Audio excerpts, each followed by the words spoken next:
કુસંગ બરોબર ઓળખવાનો છે. સ્વામીજી હંમેશા એક વાત કરતા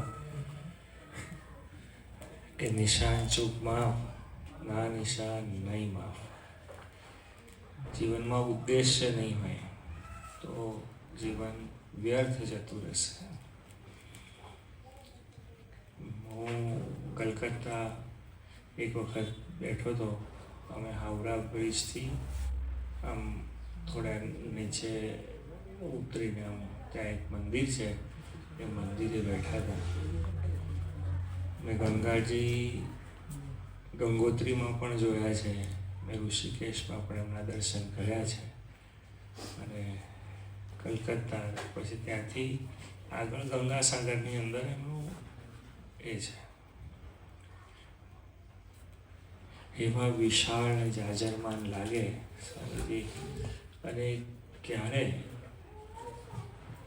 જ્યારે જ્યાંથી નીકળે છે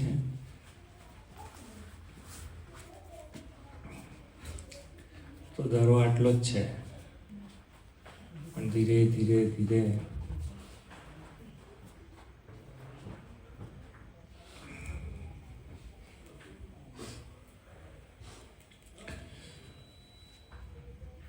આપણી માન્યતા છે એવું નહીં. એ પરમ સત્ય છે કે ગંગાજીનું સામર્થ્ય છે કે એ પાપ ધોઈ શકે.